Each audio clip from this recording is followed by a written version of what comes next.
Hello, my name is Olivia Staples. I'm a nursing student at the University of South Alabama, and today I'll be performing the Indwelling urinary catheter checkoff.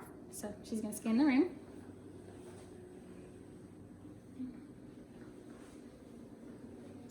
Upon entering the room, I'm going to perform hand hygiene. I'm going to verify the hospital policy as well as the order form, and I'm going to identify my patient using two identifiers. I have his order form and his armband. I see his name is Jaguar Jones, date of birth 8/25/1963, 8/25/1963. I'm going to assess his allergies. I'm going to see he is allergic to penicillin. And I will now explain the procedure to the patient and evaluate any essential conditions just to find the need for a catheter. And I see it requires immobilization for surgery, trauma, and other therapies. Strict urinary output monitoring is indicated by plan of care and to assist in healing of opening sacral or perineal wounds in the incontinent patients. Now I'm going to provide privacy and gather all my equipment. I have all my equipment laid out right now, and I'm going to put on my goggles, which is in the trash drawer when needed, and perform hand hygiene. Now I'm going to raise the bed to a working height, lower the side rails, and place my patient in dorsal recumbent position with the legs slightly bent. Now I'm going to put on my gloves.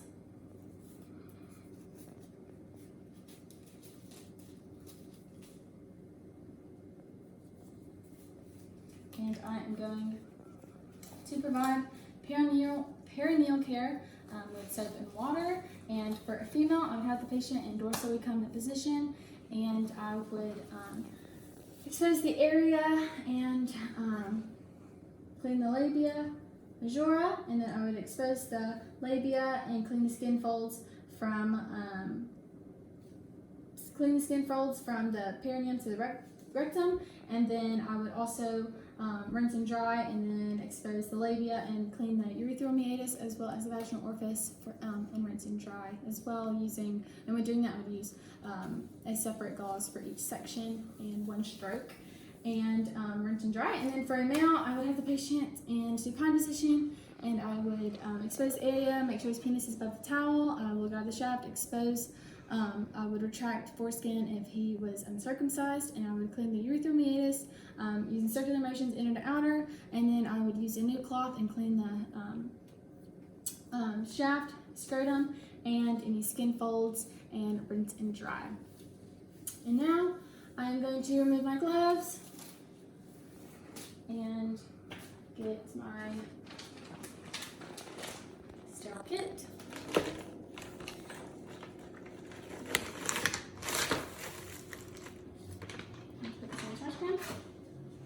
Now I'm going to open my sterile kit, being conscious of the 1-inch border. Now I'm going to don my sterile gloves.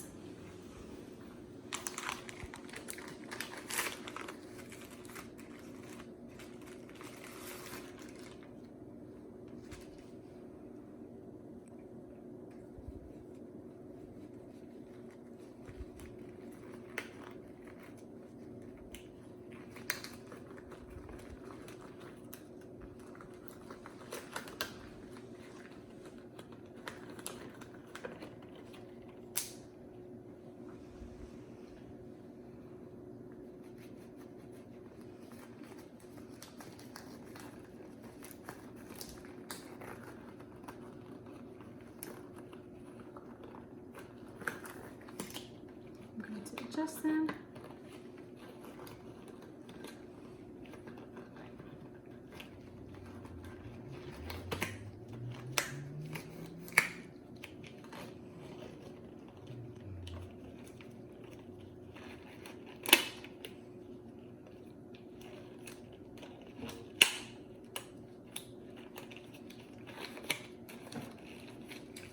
Now that my sterile gloves are on, I am going to keep my hands above my waist. I'm going to come get my sterile filled and making sure the shiny side is away from me. I'm going to place the sterile fill down, making sure there is no gaps between each order or between the patient and the field. Now I'm going to take my tray and move it closer to the patient. I'm going to surround this. And now I'm going to prepare my tray. I am going to lay out the cleaning solution, discard that at the waste, and prepare the lubricant.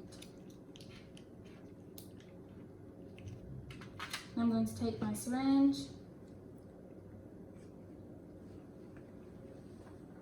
and connect it to the port.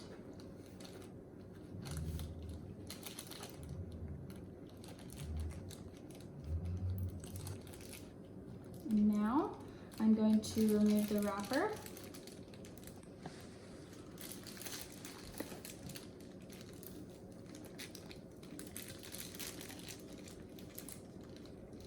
And I'm going to throw that away, keep my hands above my waist, and I'm going to lubricate my tubing, 1 to 2 inches for a female, 5 to 7 inches for a male. Now I'm going to prepare and position the patient for perineal care. And I'm going to do this by having the female and dorsal recumbent position. I'm going to spread the labia majora, and I'm going to clean the right side first in a 1 motion stroke using a separate gauze for each section, discarding that above my waist. Second one for the left side, hands above my waist, cleaning the urethra, meatus last, down the middle, and discarding that as well. And I'm going to keep my hands here, and for the male, I would have the patient lie in spine position. I would retract the foreskin, clean the urethral meatus, and circular motions from inner to outer. Now, I'm going to explain to the patient to bear down and to take slow, deep breaths. And if it were a male, I would make sure that his penis is perpendicular to his body and that I would use slight traction. So now I'm going to get my catheter and I'm going to spread it out. I'm going to make my box slightly closer to the patient. I'm going to gently insert the catheter, and once I see urine return, I am going to, I would advance it 1 to 2 inches for a female, and if it were a male, I would advance it all the way to bifurcation. For the female, I'm just going to advance it 1 to 2 inches, and I'm going to secure it with my non-dominant hand. I'm going to take my plunger, and I am going to fill up the balloon, and I'm going to be sure to maintain pressure on the plunger.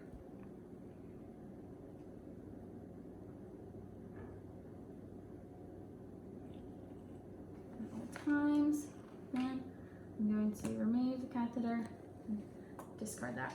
Now that my catheter balloon is filled, I'm going to gently tug on it, make sure it is stable, and then I would advance slightly to relieve pressure. Now I'm going to get my stat lock. I'm going to open it, and making sure that the arrow is facing the patient, I'm going to snap bifurcation onto the stat lock, and I would apply this to the patient's inner thigh, and I would clean the area before applying it. So I'm going to put this just right here for now. Now I'm going to attach my drainage bag to the bed frame, not the bed rails, making sure it is below bladder level. And now I am going to prepare for a specimen collection. And I'm going to do this with my container.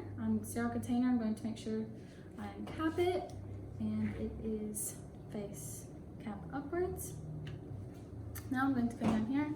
Now I already have a drape and a graduated cylinder to collect drainage and ring splashes. And now I'm going to disconnect it.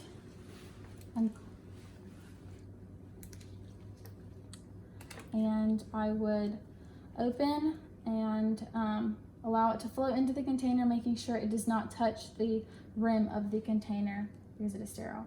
Once it is full, I will close it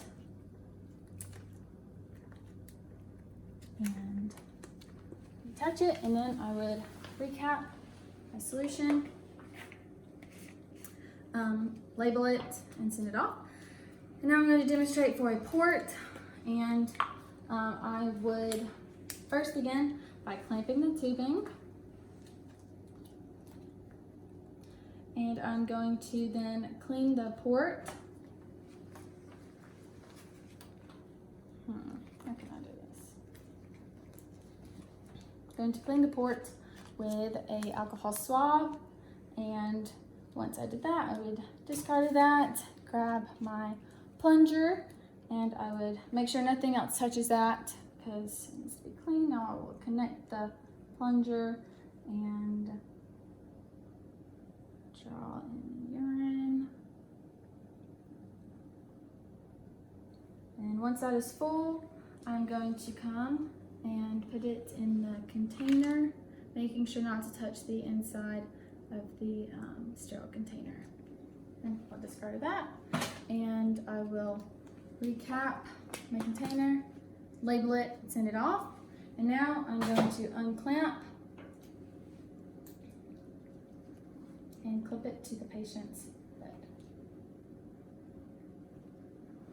And and I would do the drainage bag when as soon as the urinary catheter was inserted. I would do it immediately after, and I would do a port technique specimen collection when the urinary catheter has been in for several hours or a couple days.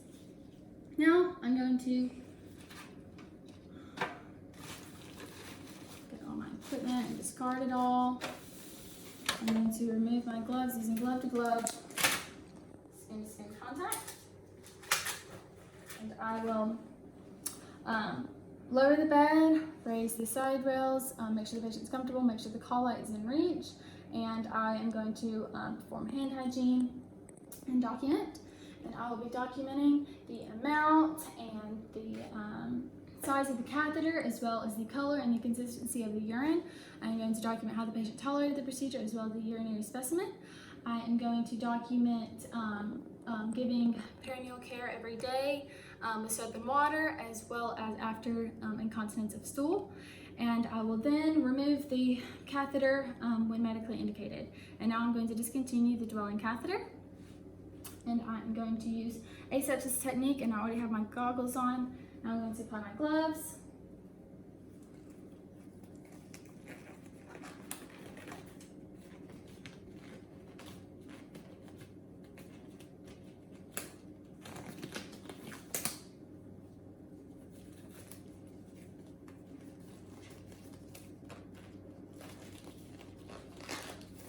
And I'm just going to verbalize the next part, but I normally have a graduated cylinder, and the drainage bag would collect them into the graduated cylinder.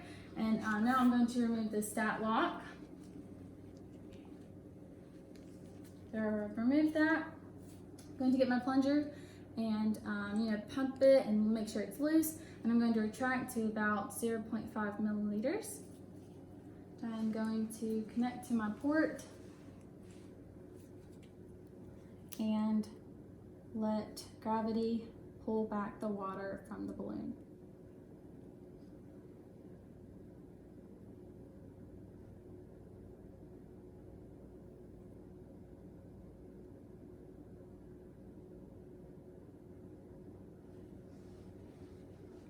Now, I'll disconnect that. Discard that. Now I'll gently remove the catheter, discard all of this, and I will then provide peritoneal care to the patient. Now I'm going to remove my gloves and perform hand hygiene, and now I'm going to document. I will document the type, the amount, and the color and the consistency and odor of the urine. I'm going to document how the patient tolerated the procedure, the intactness of the tubing, the catheter, and how much water came from the the balloon into the syringe. I would document, and I would also be sure to teach the patient to be aware of any signs and symptoms of a UTI, such as frequency, urgency, and dyspnea.